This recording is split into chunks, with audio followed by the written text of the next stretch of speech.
There's an index here so you can tell at a glance what subjects I'm covering. Pause it if you want to read it. Number 20, Atheist Flat Earthers. It might come as a surprise to you that atheists and agnostics outnumber Christians on Flat Earth. Eric Dubay, author, he's documented over 300 proofs of a flat Earth, president of the International Flat Earth Research Society. So I respect Eric Dubay, except this is the sort of thing he says. And I've always been the black sheep because I've never really bought the whole Christian worldview. Huh. Now I know what you're thinking. You're thinking, how can I respect the opinions of someone who posts videos of himself topless while sticking his tongue out? Well, you chew the meat and you spit out the bones, which is something fake Christians are incapable of doing. Oh, how you people judge. You'll walk on the opposite side of the street to avoid giving money to a homeless person, but you'll gladly hand over your tithing money to your pastor who's got 5 houses. 5 houses! 5 houses and a theme park. You'll go to a fake church to listen to a fake preacher sing you a fake song so you can wave your hands in the air to worship a different Jesus, different to the one in the Bible. And when your fake pastor has finished singing, he'll deliver a fake imitative moral story that has no biblical relevance, and you'll sit there going, Amen! And by the middle of the fake sermon, half the fake congregation are sitting there going, Amen, Amen, Amen, Amen, Amen. And you think you're normal, do you? Chew the meat and spit out the bones. It takes courage to stand up and go against the flow. It takes guts for an atheist to speak out on a flat earth. It takes guts for a believer to stand up and speak out on a flat earth. Do I believe everything Eric Dubay says? No, absolutely not. I'm a believer for one, he's not. He makes mistakes like everyone else, but he's got his head screwed on when it comes to the flat earth, with the exception of one minor thing that I'm going to point out later in this video. Atheistic flat earthers are like Christians. They come in many forms, some creepy, some likeable.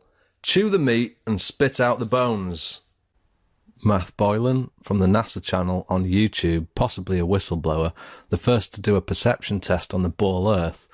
Like Eric Dubay, he's produced some great insights, but he also paints pictures of nude women and posts pornographic videos to his NASA channel on YouTube. Obviously not a believer in Jesus Christ, but the integrity and veracity of some of his flat Earth observations does hold up to scrutiny. Having said that, I just don't trust a guy who paints 666 on the ground and sits in the middle of it and then posts creepy videos. But I do trust the next atheistic contender.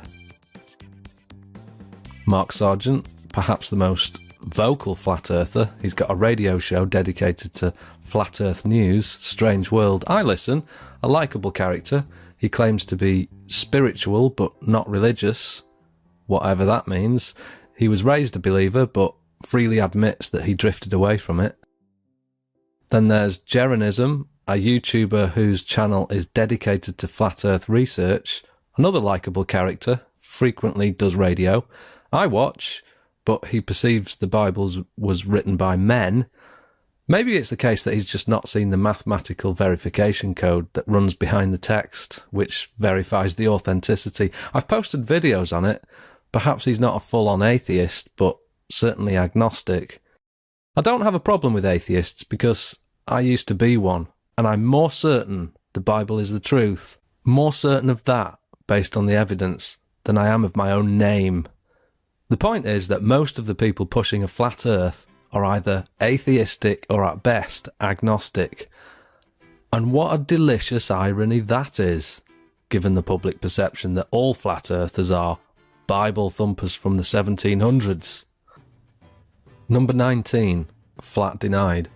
One flat earth claim you can deny is that all International Space Station footage is filmed on zero-G planes with green screens and harnesses. Here's what Eric Dubay, this is what he says. The zero-G illusion, also, that you see astronauts, they look like they're floating or flying in space. It's achieved through 3 different ways. One way is through zero-G planes. They're just Boeing 737s specially outfitted to do these parabolic maneuvers, where they do a parabolic, and then you have a zero-G like free fall state where it seems like you're floating for about a minute at a time. You can keep this going.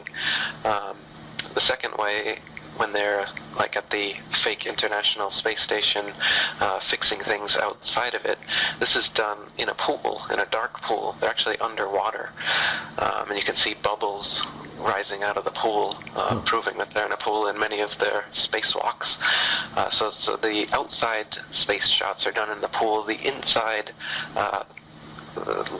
most of the inside shots are done in zero-G planes, and then some of the longer inside shots are done with a green screen and harnesses. So they just kind of float on a harness in front of a green screen. And with these three methods, they're able to produce the zero-G effect that everybody thinks is them floating around in space. Mark Sargent also says that the ISS footage is filmed on zero-G planes. To make it simulate low gravity or something? Yeah, or no gravity. Have it be bouncy? Well, it'd be a great hair commercial. The problem they had with that, and I know why they did it. Not why they permed the hair, but I know why they. Again, that was the last option they should have chosen. The reason is if you look on the normal flight simulators, those 727 simulators with women, is because it's kind of like underwater, where a woman's head will move one way or the other, and then the hair will follow like a trailer. So you can kind of it's like, wait, why did she move to the left so suddenly? Why did she move to the right? And that's part of the question. It's like the ISS should be the most stable place ever. And yet there's these weird little gravity jostles where all of a sudden it's like the whole place is being bumped. And if you follow it, it's like, well, yeah, it's turbulence because they're in a freaking plane. Well, zero-G planes allow about 30 seconds of zero gravity. ESA, that's the European Space Agency, they posted a video to YouTube which was approximately 58 minutes in length in continuous zero gravity. And I only spotted one edit about 30 minutes in, so that rules out zero-G planes. Having said that, I think I know how it's done. It's all done on the ground with no harnesses of any kind, but that's another video because I'd have to show you all the gimbal, magnetic, harmonic devices that I've looked into that could simulate zero gravity on the ground. But as it stands at the moment, zero-G planes could be used for short durations, but it's not used for everything on the International Space Station. Number 18, weather. Weather forecasters all over the world use computer-generated composites. They superimpose clouds on a cartoonish-like map. See for yourself, watch the weather forecast. If they've got 30,000 satellites in space, and they can see ice caps on Mars and close-ups of Pluto, why don't they ever show us what the weather looks like over our country from space? They pass off images like this as if it's come from a satellite, but it's just not. The sea isn't uniform blue and the land isn't uniform green. These are computer-generated images. Why don't they ever show us a real satellite video of the weather? That's because they can't. They can't get up high enough to give a total overview. All weather forecasts are done by using ground-based radar. Critics will say they do use satellites when there's a hurricane, like this one, but that picture was taken by a plane at high altitude. Number 17, satellite navigation. Just like the weather forecasters who use ground-based radar, satellite navigation could just as easily work from ground-based mobile phone towers. In-car sat-nav systems became available to buy in shops at the same time mobile phone towers was being erected. Yet we've supposedly had satellites in space decades before sat-nav. So why build phone towers if we've got satellites that supposedly work better? It's the US military who control all satellite navigation, and they can switch it off whenever they want. Commercial jetliners were recently fitted with ad hoc waypoints to enable in-flight telecommunications. And why spend millions kitting out an aircraft so that it can receive mobile signals if the satellites are already in place and capable of beaming the signal to the aircraft? Mark Sargent produced an excellent piece on flight in his documentary called Flat Earth Clues. A link to that documentary can be found below this video. Number 16, Flat Earth model. So here's a map of the Earth. Here's the Pacific Ocean. We know that flights go from Japan to LA.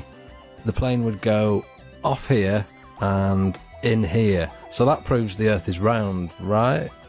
No. Here's a flat map and the planes just fly around in a circle. So the Flat Earth model looks roughly like this, as animated by Rob Skiba. A link to his channel can be found below. Notice there's an outer edge.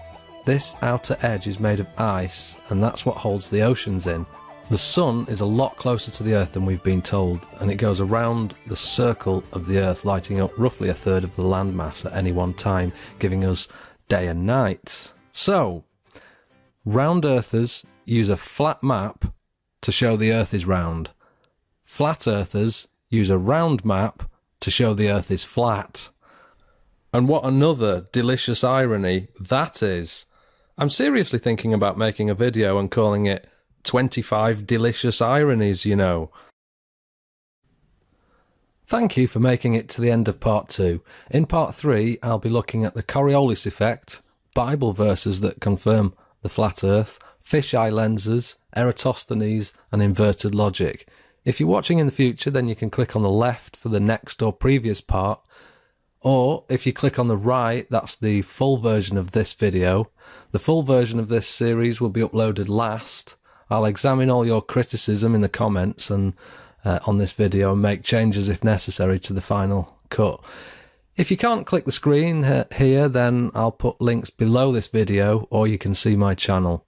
God bless you all, and remember, the answer to 1984 is 33 AD. Approximately.